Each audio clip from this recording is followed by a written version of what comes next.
မိဘအိမ်မှာနေပြီးမိဘလောက်စာစားခဲ့တော့က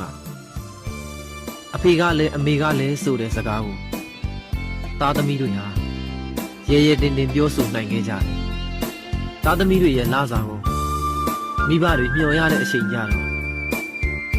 ဒီသားဒီသမီးတွေညှို့ညင်သွားမလားဆိုတဲ့စိုးရိမ်စိတ်တွေကြည်ပြူရဲ့လားဆိုတဲ့စိုးရိမ်စိတ်တွေအစင်ရောပြည့်ရဲ့လားဆိုတဲ့ဂယုဏစိတ်တွေကြောင့်မိဘတွေဟာစကလုံးတော်တော်များများကိုမျိုးသိပ်ပစ်ခဲ့ကြတယ်သူတို့အစင်မပြေလဲအစင်ပြေပါတယ်ဆိုတဲ့စကားကိုပဲ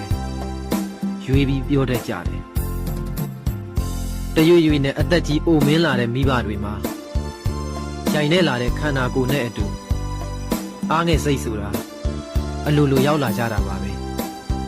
သားသမီးကိုကြွေးမွေးစောင့်ရှောက်ခဲ့ကြတဲ့ဘဝကနေသားသမီးကိုပြန်လည်မိခိုရတဲ့ဘဝကိုရောက်သွားခဲ့ကြပြီဆိုတော့ဒီလိုအရှိန်နဲ့ဒီလိုအရှိန်မျိုးမှာ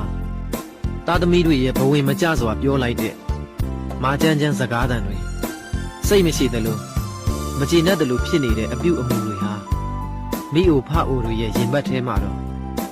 တကယ်ကိုစူးတွေပါပဲစိတ်မချမ်းသာရင်လည်းကြိတ်ပြီးဝမ်းနဲ့ယုံမှလွယ်ပြီးမိဘအများစုကတော့ထုတ်မပြောကြတော့ပါဘူးအစားတလုံးဒုတ်တစ်ချက်ပုံစံမျိုးပေးကမ်းလာတဲ့သားသမီးတွေရဲ့ရွှေနှဲစာကိုဘယ်မိဘကစားဝင်ပါမလဲအကြည့်ပြီးအိုမင်းသွားခဲ့လို့ဒါဒီသားဒီသမီးတွေရဲ့ရွှေနှဲစာကိုမိကိုနေခဲ့ရပြီမယ်ဒီသားဒီသမီးကမကြည့်ပြူရင်တန်ရာရသွားခဲ့တာပါပဲသားသမီးကမကြည့်ပြူရင်ဘယ်မိဘကမှစိတ်မချမ်းသာပါဘူးသားသမီးတွေကြည်ပြူမှမိဘဆိုတာစိတ်ချမ်းသာရတာပါဒါကြောင့်မိဘကိုလှုပ်ကြွေးနေတဲ့သားသမီးတွေအနေနဲ့အချိန်တန်ရင်လားစာလေးထုတ်မိဘစီကိုငွေပို့ပေးုံတင်မလုံတော့ပဲမိဘစိတ်ချမ်းသာအောင်အားငယ်စိတ်တွေမဖြစ်အောင်နှွေးထွေးကျင်နာမှုရှိတဲ့စကားလေးတွေပြောဖို့လိုအပ်တယ်ခွန်အားပေးတဲ့စကားလေးတွေကိုလည်းပြောပေးဖို့လိုအပ်တယ်ဆိုတာညီကိုမောင်နှမတွေကို